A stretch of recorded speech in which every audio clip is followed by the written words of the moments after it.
This is a completely unacceptable situation to be happening. I mean, just look at the devastation here. Entire cities, towns, communities, families in North Carolina just wiped out.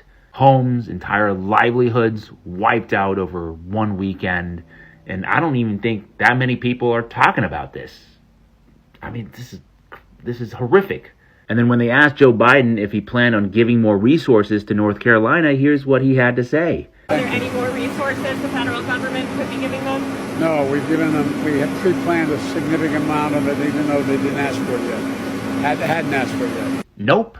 I mean, this is one of the few situations where governments absolutely need to exist to help out its citizens in this kind of state of emergency and crisis, an act of God when you couldn't foresee a hurricane coming and there's nothing you could do to stop it. I mean, private companies can't do it because they'll come in and they're profit driven, so they'll steal all the money without actually doing any of the work. But what does our government do? Just this last week, we're giving more money to Ukraine, $375 million, and apparently billions more to come. How about another $8.7 billion to Israel? This one, September 26th. Yeah, one has to really start wondering why we're giving all this money overseas and not helping out our own citizens. Like, what the heck is going on here? But thank God we still have people fighting out there, fighting the good fight. I'm going to play you this clip from Jose Vega. He's running for Congress in New York against Richie Torres, and he absolutely goes nuclear on these guys. These are so-called journalists and economists, and it's epic. I'm just gonna play it.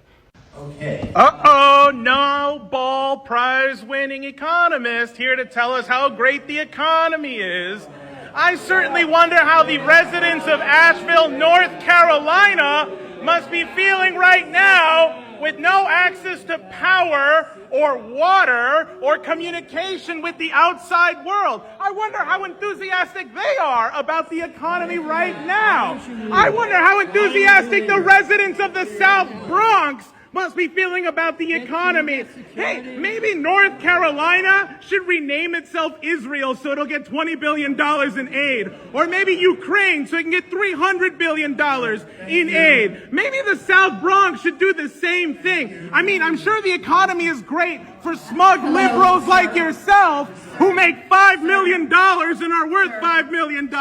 I'm sure the economy must be great for all you smug journalists, economists. All of you must be having a great time with the economy when most people can't even pay for basic necessities, for people who are getting evicted because they can't pay their rent. Because over in the South Bronx, just a few miles away from here, there are portions of buildings that are literally collapsing. And I'm supposed to give a shit about the stock market?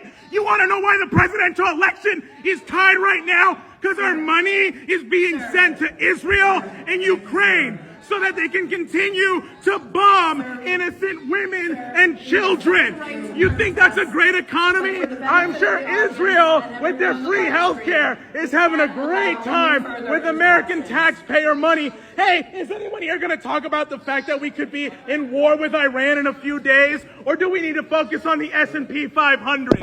Is that what actually matters? The S&P 500, when most people may not even be alive here in a few days just because we're on the verge of nuclear war? Hey, listen to me, Mr. Krugman. Your degree is worthless. You might as well use it as paperweight because it means nothing. I hope you enjoy the dead children that the economy is powering. Our economy is definitely very powerful right now. All that stock market money goes to the military complex so that more innocent women and children are dead.